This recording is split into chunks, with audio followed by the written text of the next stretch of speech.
everyone. My name is Jennifer Dillon. I'm the founder of OhZone Clinics here in Dallas, Texas. What I have created is a powerhouse of technology in one space. And today we're going to be speaking with Lauren regarding several pieces of technology, but we're going to be talking about two specific technologies that are brand new to me and to OhZone. And we're going to try to learn all about them today. So welcome, Lauren. Thank you for taking the time. It's nice to be here, Jennifer. Mm-hmm. I am Lauren Swenson, President and CEO of Energy Development, and we develop what we believe is the leading life-changing medical technology that's not medical. So we are going to talk about two of the therapies that I received, that I'm now offering. And we have some questions for you, Lauren. I think let's start with the theta first. Can we break down like what the theta is in short? Let's just start there. Okay, so the theta chamber is a multimodality therapeutic device that helps people who have struggled with things like depression, anxiety, and other neurological disorders. It was actually developed for my son who had been born with cerebral palsy. And at that time, I had no interest or knowledge of this alternative medicine industry at all.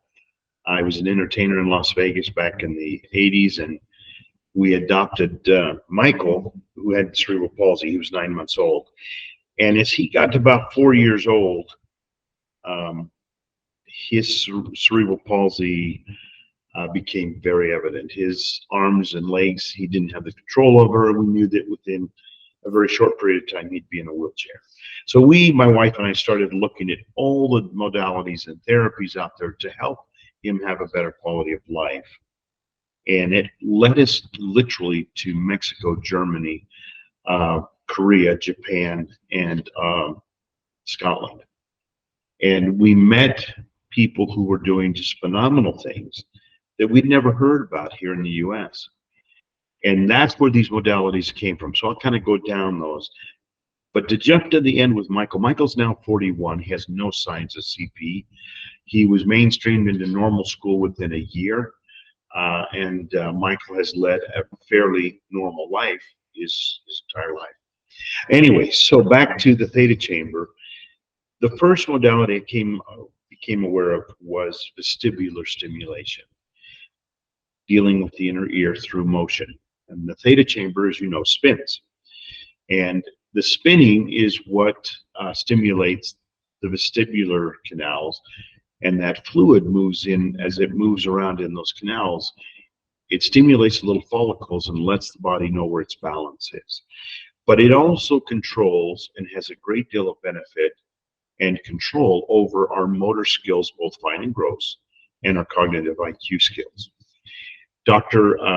Clark was doing that at the Ohio State University of Medicine. In fact, he published a study in 1977 in American Scientific on the benefits of vestibular stimulation. So that was my first thing. And so, okay, we need something that spins. And at the same conference I'd gone to, there was a doctor from Scotland, a neurosurgeon, that had been working with the US government during the Vietnam War days. And she was developing with technology to stimulate the mastoid right behind the ears with small electrical pulses that would mimic pain medicine without the medicine, and would be able to help alleviate pain very quickly and consequently do away with the addiction that these soldiers had developed to cocaine and heroin and all the other narcotics that they got involved in.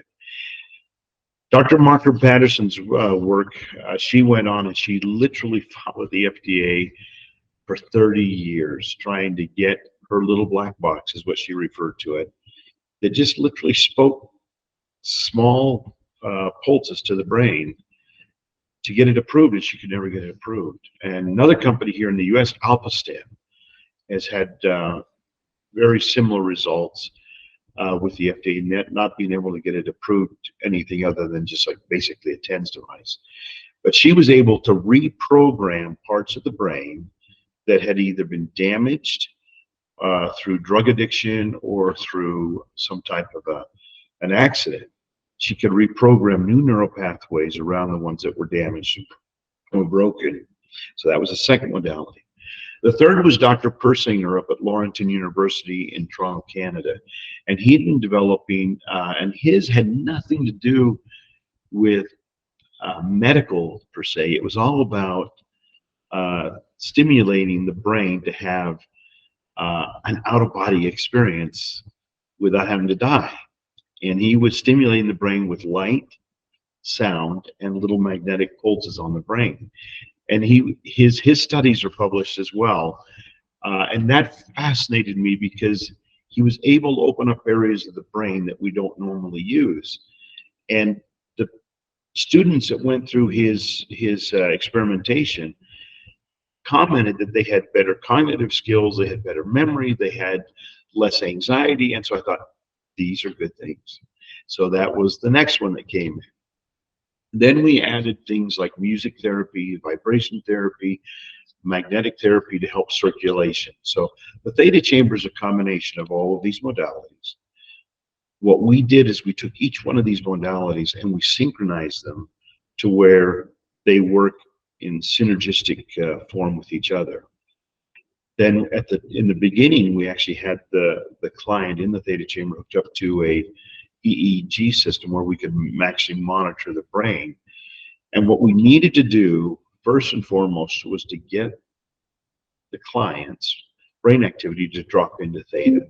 That's that dream state. That's when we heal the fastest. We have the most vivid dreams. Some people say that's when we have the most spiritual awakenings, is in theta. So the chamber got named the theta chamber because we got it to the point within 180 seconds we could drop almost every person into theta. Wow. Okay, so I'm getting chills right now because this is the first time I've kind of heard your story about your son. I've heard it through other people that know you. Wow, what a blessing for one, and a determined father, right? That's kind of my, you don't know my story, Lauren, but I built OhZone out of the passion for my son. So my story, just in a real quick nutshell, and then we'll get back to it, is that my son had neurological issues stemming from, I believe now to be Alice in Wonderland syndrome, which is part of an Epstein-Barr virus. And so with him at 5 years old, 5 to 7 years old, my son would see everything backward. Well, not everything. At times he would see everything backwards. So things that were moving fast were moving slow, or speaking loud or soft. He would have delusions, nightmares. Man, he would wake up in like a terror, like somebody was like going to murder him, or he would wake up sometimes where he didn't know who I was. So it was a real hard period for me. Thank God it was only 2 years, because once I found ozone therapy, I don't know. I mean, I do kind of know now, or I have a theory of what happened, but the minute I put him in the ozone chamber, it almost disappeared immediately. So my theory now, fast forward 10, 11 years, is that we were able to flood his body with oxygen, starve that virus out, and also detox him so that the virus couldn't thrive. So, 5 to 7 years old, I didn't know how to detox him. I didn't even know to, but I was integrated nutrition. I'd switched him from everything that I knew from integrated nutrition school that I went through. And anyways, today, same thing. He's a thriving 16-year-old driving, ever since this ozone sauna from day one, it's crazy how he just had never had a symptom again, which I thank God. I think it's interesting. They say what is it? The mother of invention is, I can't remember the whole study, but we both came to where we are in our point in our careers because of our children. Their needs or to help them better. It wasn't we had this grand design or we had this plan to all build out that, oh, this, we're going to go do this. It was something other than ourselves, outside of ourselves, that brought us to this. And I'm forever grateful for that. We have since adopted 4 children with handicaps. And my second child is Lisa, and she was born with Downs. Some great studies done with her. In fact, Dr. Clark's research for the vestibular was with Down syndrome, not with CP. But it's just amazing what we can do when we look outside the box. I'm grateful for Western medicine. I'm grateful for modern medicine, for all the things that we have. But I think Western medicine should also be grateful for people like us and look at outside the box, because there is so many other things that we can do and should be doing. I do a lot of traveling around the world. I spend a lot of time in Asia and in China specifically. And I have had surgery done on my knee in China. I've had other surgeries done in China. And I refer to China as the first world medicine and US as the third world medicine. I mean, I was treated unbelievable. And the doctors consisted of a surgeon, a neurologist, a Chinese medicine doctor, a counselor, and they all worked like a hand in a glove. There was no ego, I'm smarter, better, I'm a real doctor, you're not a real. There was none of that. It was, how do we work to help this patient get better? Just like, what could you do to help your son? This is where medicine should be, is we look at everything. And I love your story. I think that's, So I agree 1,000%. There's even that's even a percentage. Yes. So we're, I'm happy to finally get to talk to you, and thank you for taking this time once again. So is there, so you talked about all the technology and the key points to it. Is there a modality in there that is superior to another? Meaning, if someone has claustrophobia, if someone doesn't like the thing on their ears, if somebody doesn't want something on their face, or if they don't want to spin, is there a right and a wrong way to this? So to answer that question, there's really not a right or a wrong. There's a good, better, best, and optimal. And we had a lady that came to us when she had been a young girl, 9 years old. She came home from school, and her brothers, being brothers, decided to roll her up in the floor rug, stand it up, and put it in the closet, and they went out to play. And she stayed in that situation until mom and dad came home, which was 3 hours later. And she says it's lucky that her brothers are still alive when her dad found her, but she developed such a claustrophobic from that experience that when she rides in a car, even if it's raining or snowing, the window has to be down. She could not go into groups, like she couldn't go to her church group or social activities where there were a lot of people, because she would just panic. When she would go to her church, she would have to sit at the very back pew right next to the door that was open. And so when I says, I think I have something that can help you. And she took one look at that and she just started to sweat. She says, there's no way I can get into that box. I can't do this. And back then, it really looked like a coffin sitting on a little pyramid that spot. We've changed that design because it did have a very bad look. But we said to her, I said, okay, Sharon, what I'll do is I'll just lay it down. I won't close the lid, and we'll just let it spin.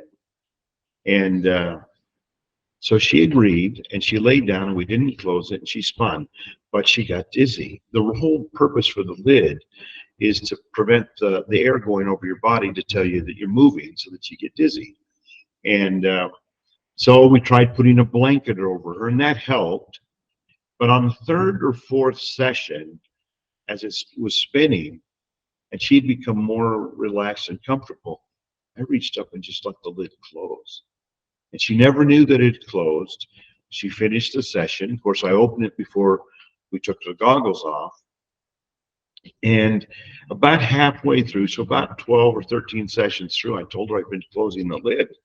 And there was an immediate panic, and then it completely subsided. And she goes, "You mean this whole time I've been doing this?" Long story short, she now, she did her 21 days. You can put her in a closet, you can put her in an elevator, she can go with in the big groups. It did away with all of that, but it took some time. So back to your question, sorry for the long answer. You can work people into the different modalities that they're afraid of in the beginning. And like with her, we didn't close it in the beginning. The headphones, if they don't have the sound, and it's a binaural system. It's not a binaural beat. It's a much more complex signal going into the brain, but it is different on the left than it is on the right. And the brain focuses on that difference. So without that, they will not get some of the neurological benefit, or it will take much, much longer to get there. Same with the visuals. Now, the visuals don't have to be very bright. They can be dim. And for people who have or who are subject to seizures, obviously you can't use the light to begin with. So it will take longer. Maybe it'll take 28 days or 35 days to get the same that we could do in maybe 21 or 28. So, but yeah, that's how that works. During your 21, 28 days, and then also, is there recommended, like if somebody comes in and just says, I don't really have anything, which, okay, but is there like a recommended just, hey, just for somebody that doesn't have anything, like pick this group, like Euphoria, or, For someone who comes in and says, hey, listen, I don't really have any issues that I'm aware of, but I'd like to think clearer, I'd like to try this. Euphoria is an amazing one. Now, just let me give you a heads up.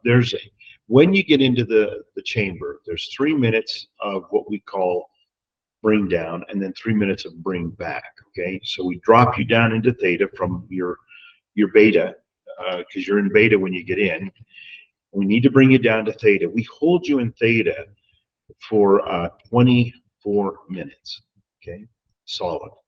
And then so there's 3 minutes down, and then 3 minutes back up. During the time of the two bookends, we're using the Euphoria frequencies. And so when somebody comes in and they don't really have anything that they can think of, or you just want to let somebody experience it, you just hit the Euphoria, and they just have a euphoric experience the whole 30 minutes. That's a very comfortable, safe, program for someone to use. Can you switch your programs during the 21, 28 days, meaning, the programs?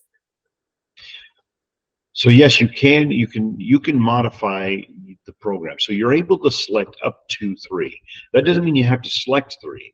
You can select 1 or 2 or 3, but no more than 3. And that what happens is in the middle, that 24 minutes, there's 8 minutes of each one of the things you selected. Or if you selected 2, there's 16 minutes and 16 minutes. 1 would be the full 24 minutes.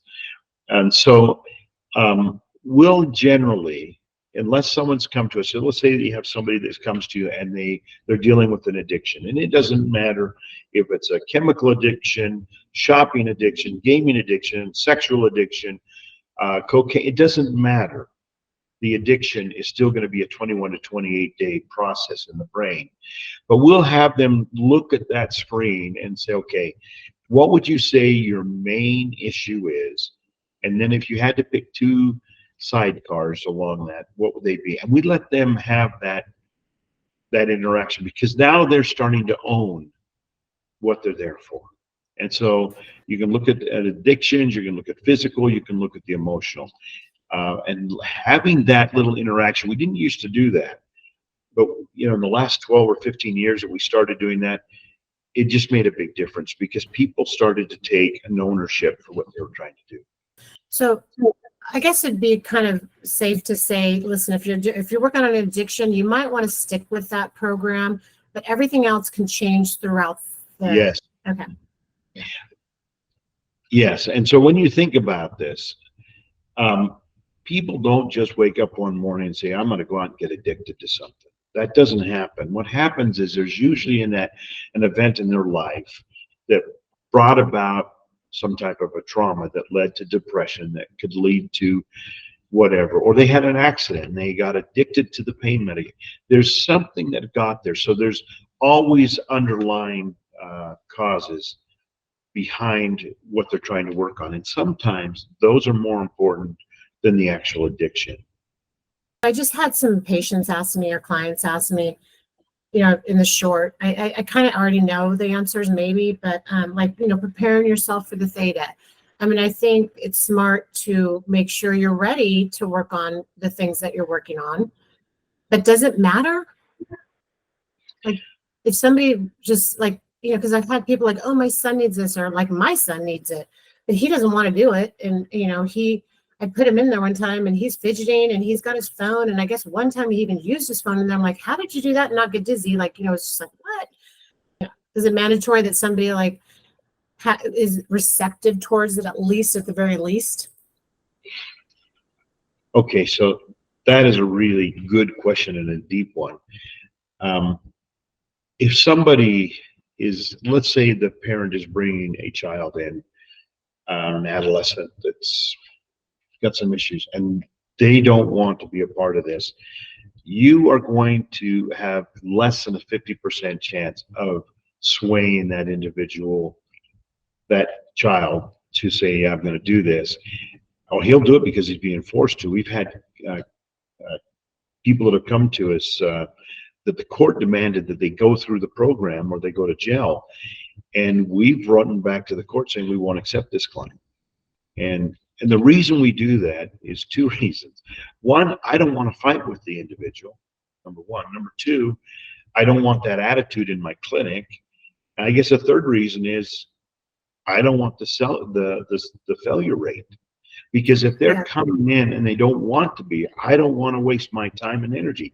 Exactly. We've turned away money because I don't need the money that bad. What I want to do is you bring your son or your daughter or your husband or spouse in when they're ready, because you're just going to agitate them and you're going to just waste a lot of energy. Okay, so let's move on to, so I've had this question a lot. I've had several people complete the 21 days, life-changing for them, myself included, which I'll talk about, not today, but another day. Once you complete that 21 days, is there a maintenance program? Or I would think that it would just be, hey, because life doesn't stop. Like, we're still being traumatized. We're still, and me as a health coach, I 100% understand that and can coach on that. But I think, well, I'll let you talk about what the maintenance would look like if there is one. Okay, so the maintenance is it has lots of benefits, but it's not absolutely necessary. I'll give you an example. My son came through. He did the whole 21 days. He was only 8 years old when we did this. He never did another session in the theta chamber for almost 4 years.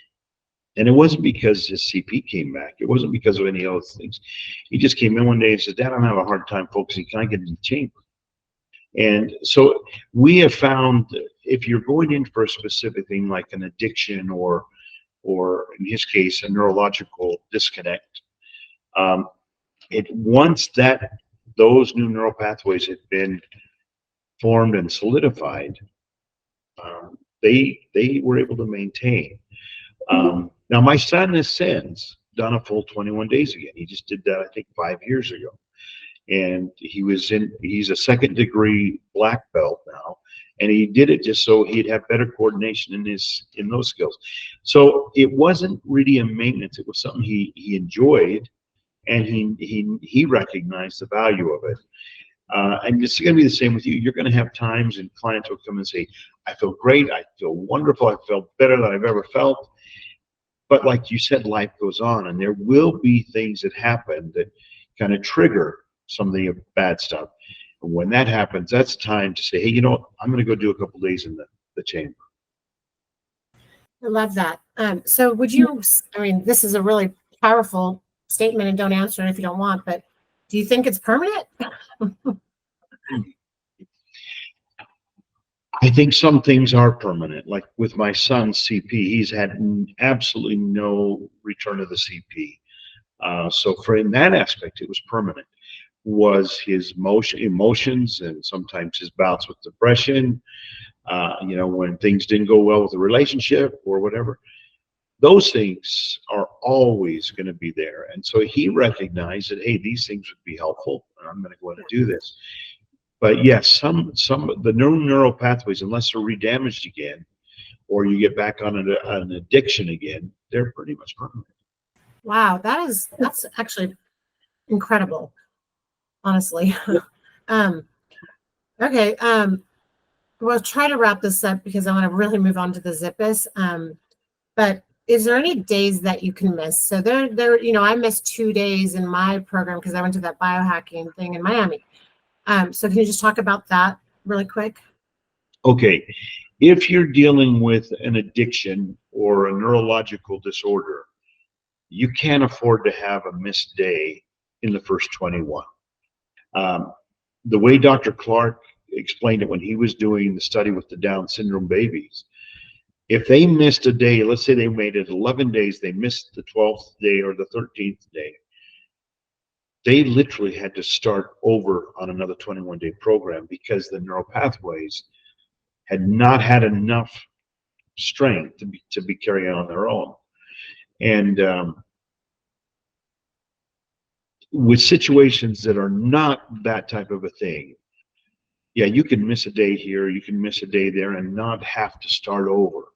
But if you're trying to recreate a new neural pathway like cerebral palsy or Down syndrome or something that's been damaged or a serious addiction, you really can't afford to miss a day. Okay, that's good to know. Now, can I jump in on that again? We started off with a 21-day program because that's what Dr. Clark said, Dr.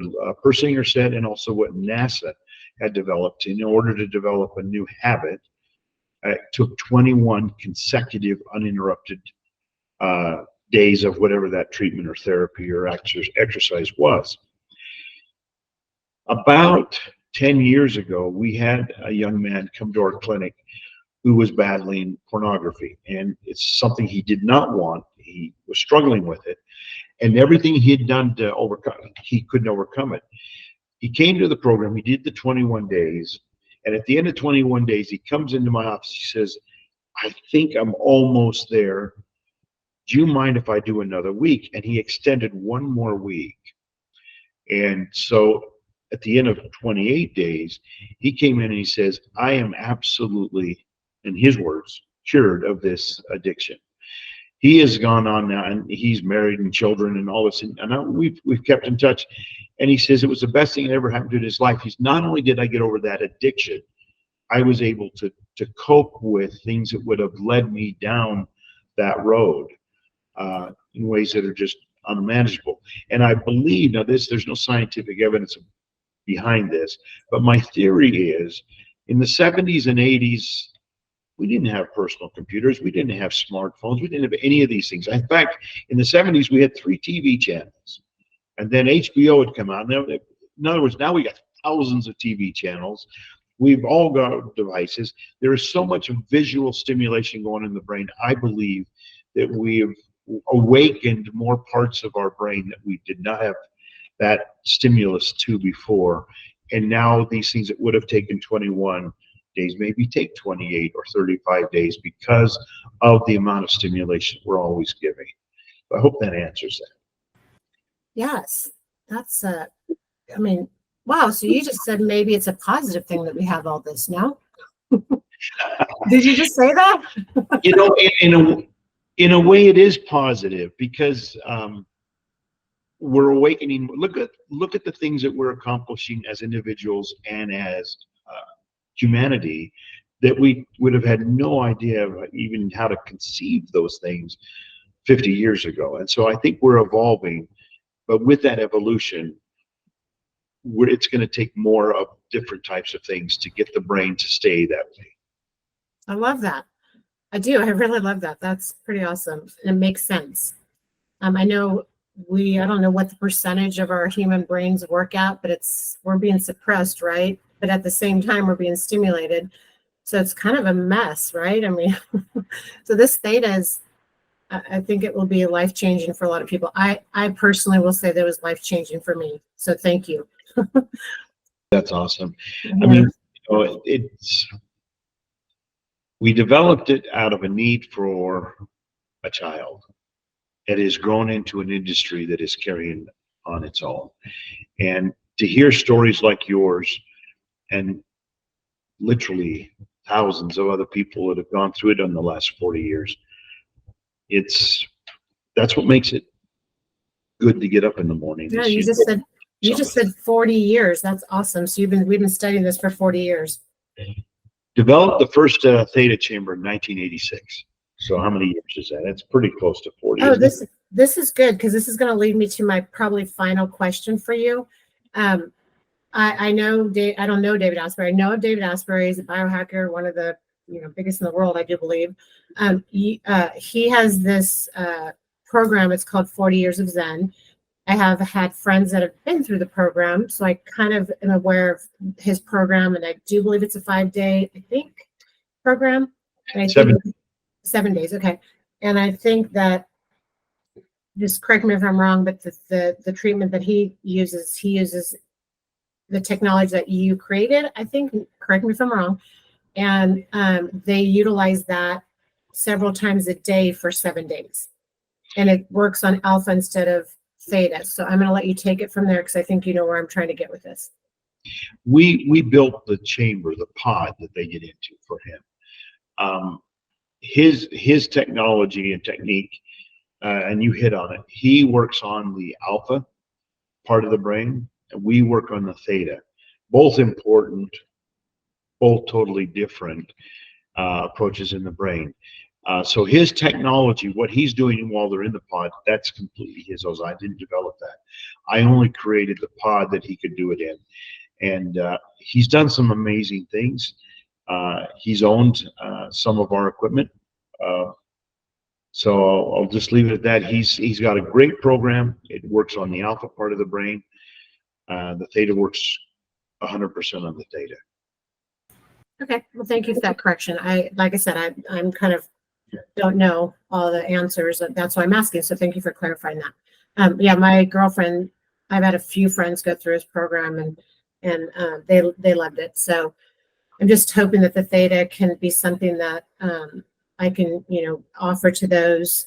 Maybe it'll, Yeah, less expensive price, and maybe closer to home for them, at least where I'm at now. Okay, so now, if you're ready, let's kind of dive into the Zips room, or am I even saying it right? Zips, yeah. Zips room. Yeah, Zips stands for 0-point plasma ion suite. And that's a lot harder to say than Zips. So we call it Zips. But it's actually two totally different technologies. You have the Zips is comprised of 5 plasma tubes, one in each corner of your room, and then one that can either be in the center of the room or on the wall, but it's separate from the 4. And then the other are ion rain chairs, negative ion rain chairs. And we started off without the chairs. It was just the 5 tubes. And we had just phenomenal testimonials coming from people that were sitting in that room. When we added the negative ion chair to that equation, it was unbelievable. It was like putting Mentos in a Diet Coke. It just exploded. And the beauty of the negative ions is it's so immediate. You experience something unique, and you experience it immediately. And in the beginning, it's something like, well, I don't even know if I like this. This is really strange. I don't know. Am I being electrocuted? But as they sit there, it becomes more and more comfortable. And at the end of 45 minutes, it's like, I could sit here for a while longer. I like this. And it's because the body's acclimating to it. But 0 point, when you go back to the other part, Maybe I'm getting ahead of you. Maybe I should see what your next question is, but that's what zips is. So I've learned a little bit about negative, like the body being the difference between how we're all positively charged and that we really want to be negatively charged. So I've been learning about this, gosh, for probably a good year and a half through some very smart friends, clients that I've been blessed to be around and learn from. And so let's first talk about the plasma tubes. Is that what they're called? Okay, so the 0 point plasma tubes, um, they actually originated from Dr. Raymond Royal Rife's work back in the 30s. And he had been commissioned by the hospital to work on a therapy for children with cancer. And so his theories were that cancers, or at least a lot of them, had an organism that was causing that to happen, causing the cells to go rogue. And he felt like that if I gave them frequency, that their own frequency out of phase with it, it would cause it to die and cancel that without harming anything else. Very similar to the lady that that's singing opera, holds up a goblet, hits the right tone, the goblet shatters, but nothing else is damaged. Just that, because she hit the same frequency, that resonating frequency of the goblet, and they hit each other and canceled each other out. Consequently, the goblet broke. So he went to the hospital, to the x-ray department, and he commissioned one of the x-ray machines. And he took the tube out, but he needed the power that an x-ray machine, the electrical power that an x-ray machine had. Then he went to a neon glass blower, and he had a tube made that was filled with 5 noble gases. And those gases were put into the tube. The tube was sealed, and then he hooked that to the x-ray machine. Then the x-ray machine, he hooked up to basically a radio station amplifier. And then he would, with his dials, dial in specific frequencies, create this very powerful audio signal that he would then run through the x-ray machine into the tube. I'm making this sound really complicated. It's really not that complicated. But anyway, this powerful audio frequency is empowering the tube. So it's not electricity as much as it is audio frequency being powered, pumped very high, like, you know, some of these kids drive their cars with the speakers in the back, putting that very powerful audio into the tube, igniting that plasma, the gas, and that frequency, that light frequency, will penetrate the cells of our body. And if he gets the right frequencies, then the cells that shouldn't be there would cancel. And he had 100% success with the children he'd been given. And you would have thought that would have been shouted from the rooftops. It would have been made to world news. No, it didn't. They actually took away his medical license, canceled them out. There's a really good book out there called Cancer Cure That Worked by Larry Barnes, that talks about this story. A sad, sad, sad story. But so grateful for what he did, because he brought to the world this technology. Now, it sat dormant for probably close to 40 to 50 years. Now, people would play with it here and do this, but they never understood what Raymond had done with, he wasn't putting electricity into the tube, he was putting audio. He was putting very powerful audio tube. For example, I can take my tube, tune into a specific frequency, and I can drive almost a mile away and tune that on my car and pick up that frequency. That's how far that frequency is traveling. But effectively, for a cellular interaction, it's only about 50 feet that it's effective. So you take these plasma tubes, and the Zips has 5 of them. Now, the other thing that Raymond had done, Dr. Rife had done, is the frequencies he used were his lowest frequency was around 150,000 hertz. All the devices on the market right now, except for ours and a company by the name of Pearl up in Canada, are using these lower frequencies between 800 hertz up to about 25,000 hertz. The Rife's frequency started at 150,000 hertz and went to 1.6 million hertz. That's where the magic was, in this range up here. Now, the other part of this that made Rife's effective, so the plasma light so effective, was, let's say that the frequency is, say, 1,000 hertz. He would play 11 octaves down, so there would be 11 more octaves down from that 1,000 hertz, and then 11 octaves up from that. And his theory was that, just like if you take an antibiotic, I know I'm bouncing, but if you take an antibiotic and you only take it for 5 days and you're supposed to take it for 14, you literally make that bug that you're trying to kill stronger, because you're just irritating it. You're not really killing it. Well, the same with the frequency. If you don't put that frequency in there, you put that in, well, the bug's going to try and survive. That's our natural. That's what we all try to do. Anything living tries to survive. And he felt that they could not mutate more than 11 octaves away. And so anything within that 22 octaves up and down, it would get them. Even though they were trying to survive, it would find them. And again, only 2 companies, us and the one up in Canada, do the 11 octaves. And so that's the key to making the plasma work. The other theory is, and this is mine, if you can touch a plasma tube, that's not a true Rife frequency. Because if you touch a plasma tube that has the right power and frequency behind it, your skin will stay attached to the tube. It's a plasma. That's why our tubes are in a plastic. Wow, I did not know that. That's crazy. Yeah, no, you can't touch a plasma tube. Good to know. I've touched a few. I can tell you that's what happened.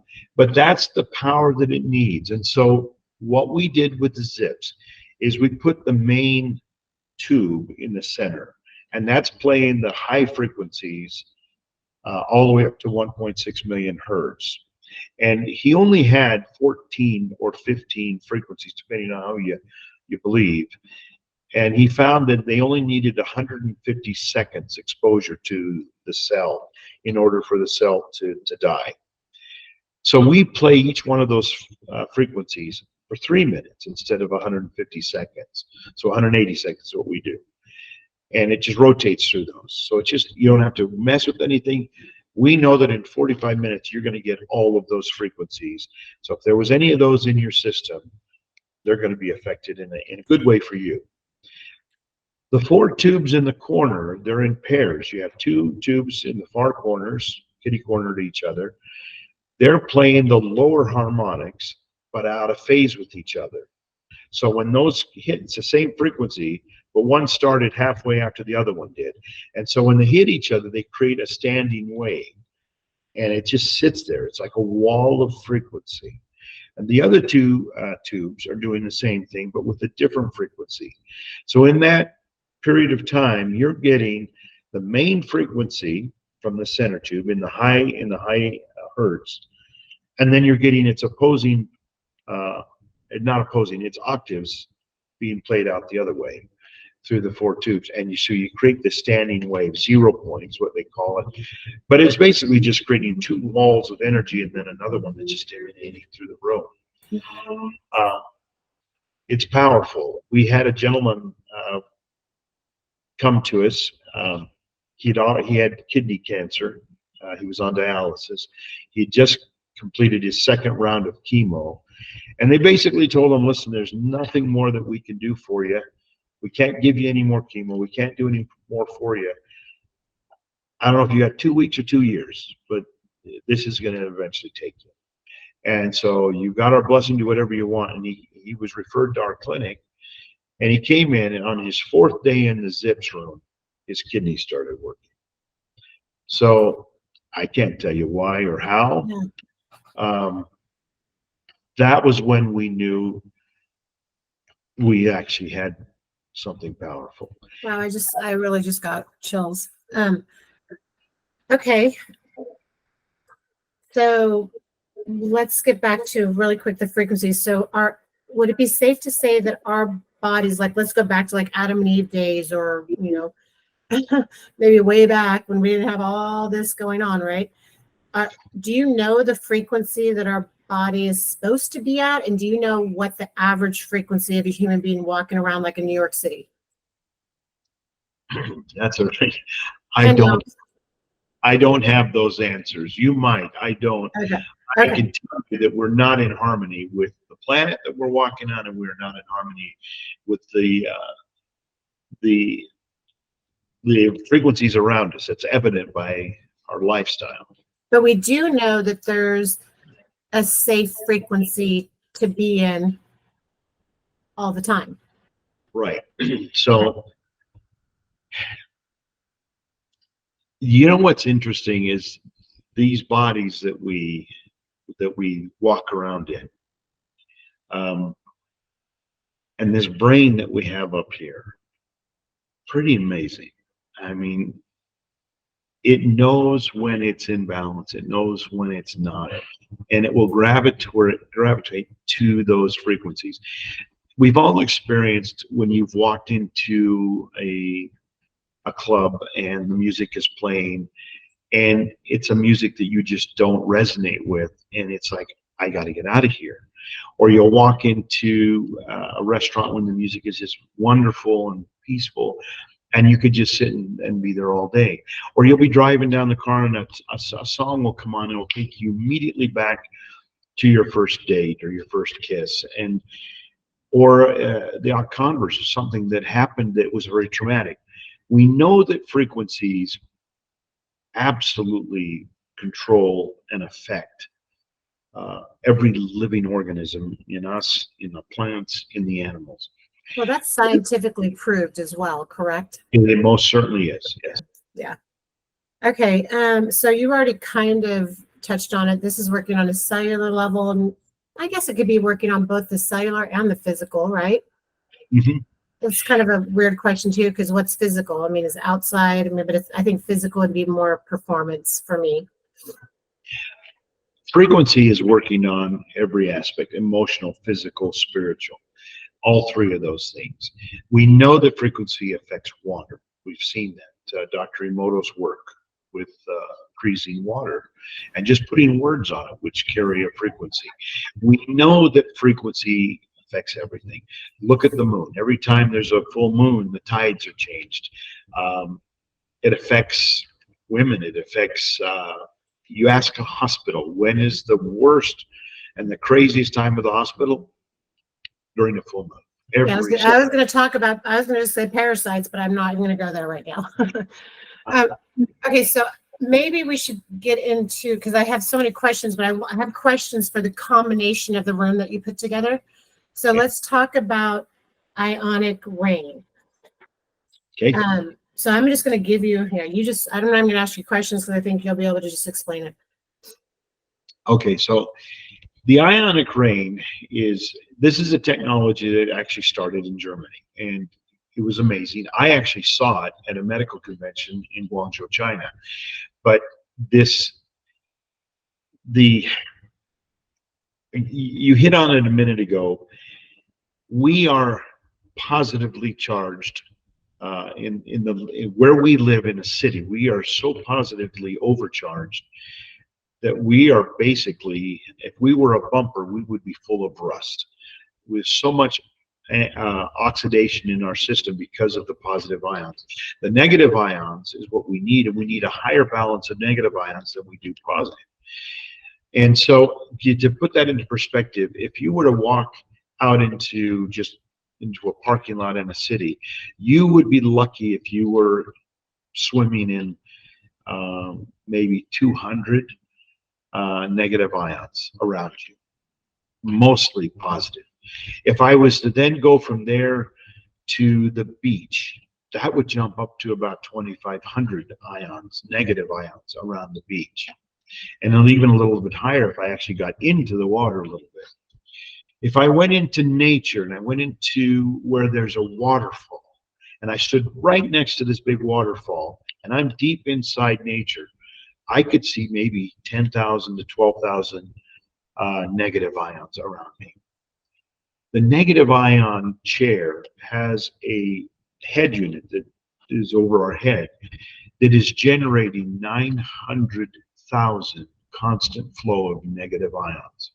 Now, they're just being emitted out into the air. In the chair itself, there's a little pad that you can sit on, or you can put it on the floor and put your feet on. That is going to direct those negative ions to the pad. So when you're sitting on that pad or standing on that pad and your head is underneath the head unit, you've got 900,000 negative ions flowing constantly through your body. And what happens is when you sit down in that chair, your body is in ion chaos. You've got positive ions and negative ions, and they're going all over in your body, but so many more positive ions. The negative ions can't do an effective job of attracting the positive and nullifying them. And so it's just all over.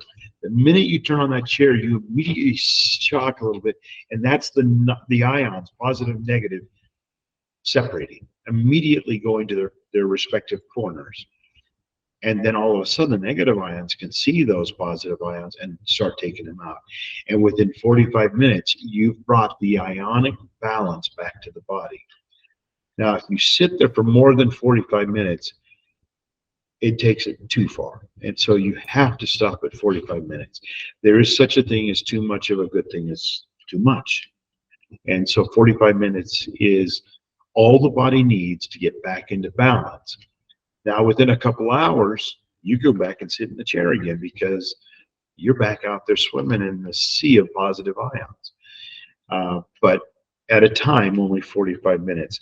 The ionic, they refer to the negative ions as the vitamins in the air.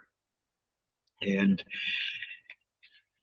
or the negative ions, the positive ions would be more like your sugar and caffeines of the air. So anyways, that's what the ions. Wow. So you just answered a couple of the questions I had. You don't sit in it longer than 45 minutes. So you had mentioned in one conversation we had briefly that if somebody's battling something, to maybe take it a little slower.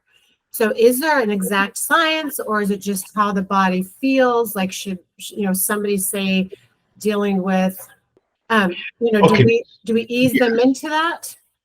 No. Okay. So on the negative ion chair, the most negative aspect that you could have of sitting there is maybe a little bit of a headache.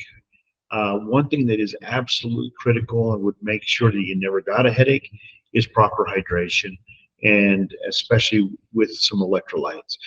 So the way we do it here in our room is when they go to sit down, we give them an 8-ounce bottle or a 16-ounce bottle of water that we poured in some electrolyte powder. I don't even care whose you use.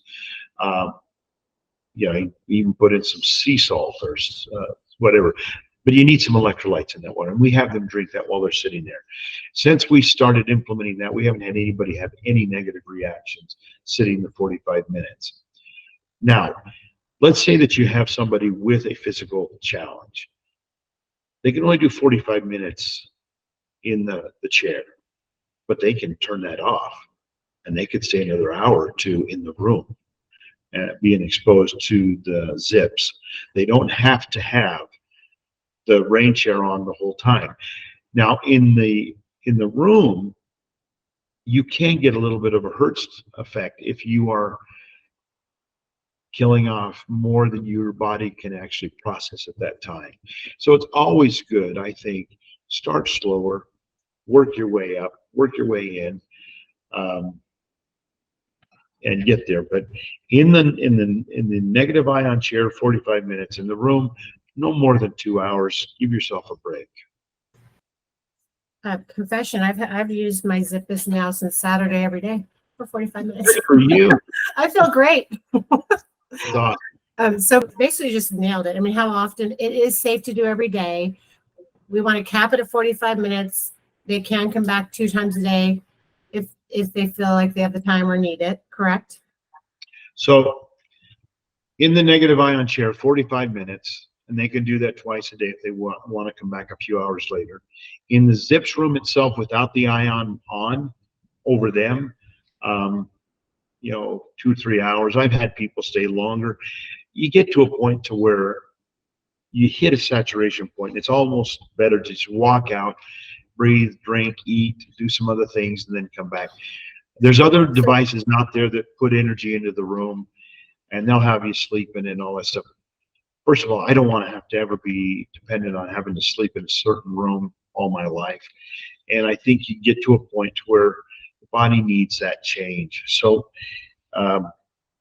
if you were to do 45 minutes in the chair, no more than 2 hours in the zips, within a few weeks, you're going to accomplish pretty much what you tried to set out to do. Wow, that's a powerful statement. So who is not a candidate for the rain chair? Because I pretty much feel like everybody could be a candidate for the frequency room. Okay, so who's not a candidate?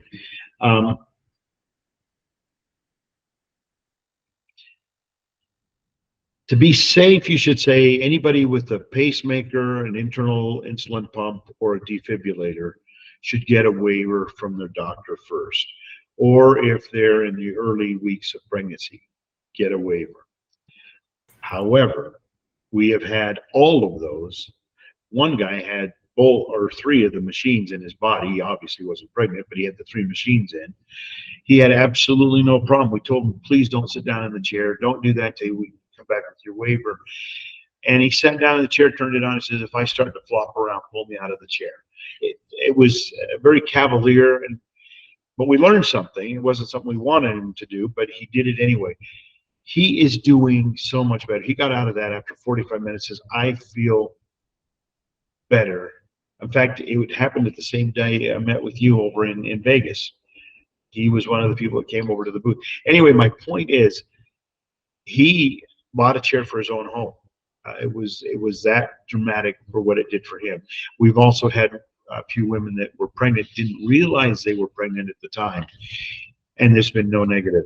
But I think not knowing people's history, we should probably caution, talk to your doctor first. But anyways, other than that, no. And in the other room, we haven't seen any contraindications there. What about, have you had anything or studies on, with blood clotting? I know that's a big issue with, I'm just curious, just short answer, like, does it affect blood clots at all? It affects the body in all of its categories in a very positive way. There's nothing here that would cause any detrimental effect to the body other than it might have a possibility of stopping a device in the body. But as far as your circulation, your blood, your nervous system, your all of those things, this is a positive experience from the beginning to the end. I love that. Okay, so pregnancy, do you like in your recommendation, should we just kind of steer clear for that? I think if you steer clear for the first 12 weeks, you're going to be just perfectly fine. So can children, like, what's the age group that is, is there any age that shouldn't do it? Like, we're talking, well, I guess if you're pregnant, you're doing it, but anyways, from infancy to 18. There is no age restriction here at all. And not only that, animals will gravitate to that room and to that chair. We've got a clinic in Nashville, and there's a little dog in the clinic, and every time that chair turns on, it runs in and hops up into the chair. So the animal really are recognize and appreciate frequency. So they're instinctual. They're instinctual creatures.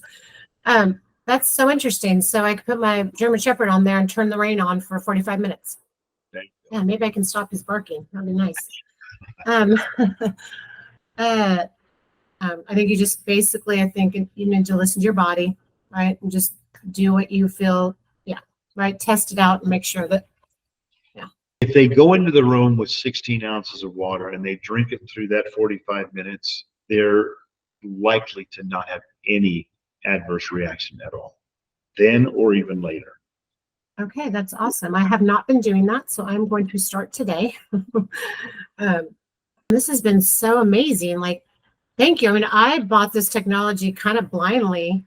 I don't know if it was an instinctual thing or God just, I don't know. I don't even know how I came up with this room, but I'm very, very blessed. And so I just really want to thank you, Lauren. I do feel like I'm blessed. So that's all I got to say. Okay, so I was meeting with another. He's read the Rifing book, like it's a Bible. And this guy has read it, and he's a phenomenal chiropractor. That's a friend of mine. And he said, we kind of were last night talking it through for this talk today. And we came up with ionic field is grounding 1,000 times stronger than walking barefoot. Absolutely. Absolutely. Okay. Yeah. Would you also say that this room combined is a powerful or powerhouse antioxidant? Absolutely. We turn our tubes on every morning and they stay on all day. In fact, there's been times where we've only turned them off on Friday nights.